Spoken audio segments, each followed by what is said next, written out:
All of his co-workers were gone. What could it mean? Stanley decided to go to the meeting room. Perhaps he had simply missed a memo.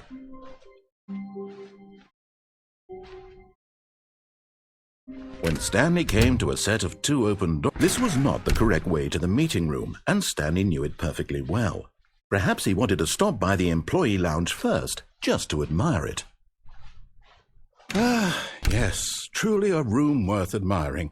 It had really been worth the detour after all, just to spend a few moments here in this immaculate, beautifully constructed room. But eager to get back to business, Stanley took the first open door on his left. Stanley was so bad at following directions, it's incredible he wasn't fired years ago.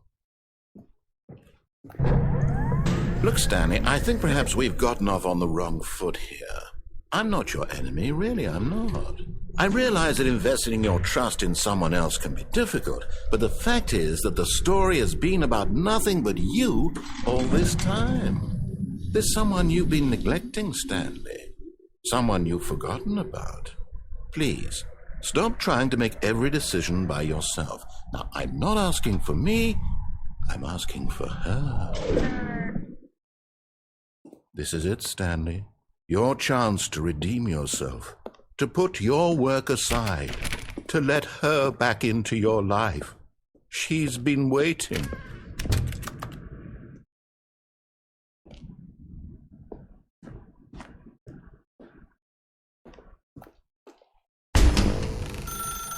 That's her, Stanley. You need to be the one to do this, to reach out to her.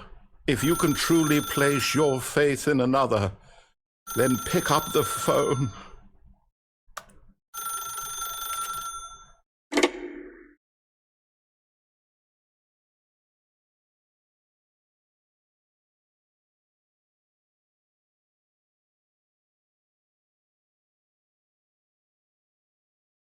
Oh, Stanley, is that you? Hold on, sweetie. Sorry to keep you waiting. I'm just pulling the bread out of the oven. All right.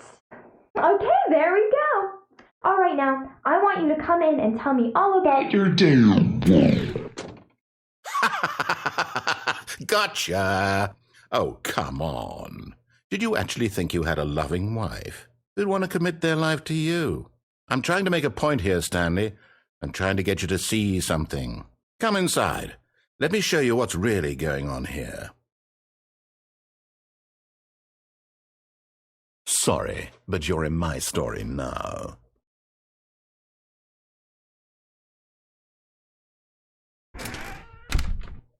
This is a very sad story about the death of a man named Stanley.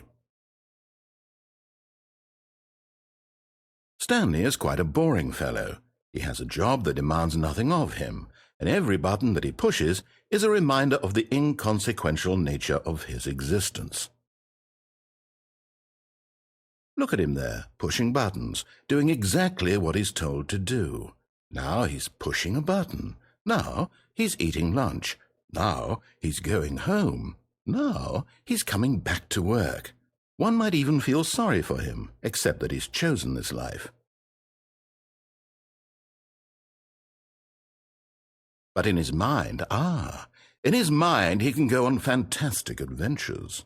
From behind his desk, Stanley dreamed of wild expeditions into the unknown, fantastic discoveries of new lands. It was wonderful, and each day that he returned to work was a reminder that none of it would ever happen to him. And so he began to fantasize about his own job. First, he imagined that one day while at work, he stepped up from his desk to realize that all of his co-workers, his boss, everyone in the building had suddenly vanished off the face of the earth. The thought excited him terribly. So he went further. He imagined that he came to 2 open doors and that he could go through either. At last, choice. It barely even mattered what lay behind each door.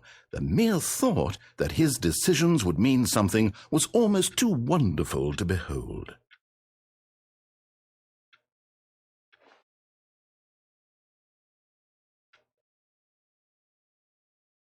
As he wandered through this fantasy world, he began to fill it with many possible paths and destinations. Down one path lay an enormous round room with monitors and mind controls. And down another was a yellow line that weaved in many directions. And down another was a game with a baby. And he called it the Stanley Parable. It was such a wonderful fantasy, and so in his head he relived it again, and then again, and again, over and over, wishing beyond hope that it would never end, that he might always feel this free. Surely there's an answer down some new path, mustn't there be? Perhaps if he played just one more time. But there is no answer. How could there possibly be? In reality, all he's doing is pushing the same buttons he always has. Nothing has changed. The longer he spends here, the more invested he gets, the more he forgets which life is the real one. And I'm trying to tell him this, that in this world he can never be anything but an observer, that as long as he remains here, he's slowly killing himself. But he won't listen to me. He won't stop. Here, watch this. Stanley, the next time the screen asks you to push a button, do not do it. You see? Can he just not hear me? How can I tell him in a way that he'll understand that every second he remains here, he's electing to kill himself?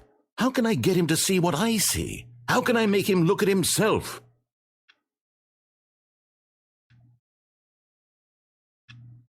I suppose I can't, not in the way I want him to. But I don't make the rules. I simply play to my intended purpose, the same as Stanley. We're not so different, I suppose. I'll try once more to convey all this to him. I'm compelled to. I must. Perhaps, well, maybe this time he'll see. Maybe this time. And I tried again, and Stanley pushed a button. And I tried again, and Stanley pushed a button. And I tried.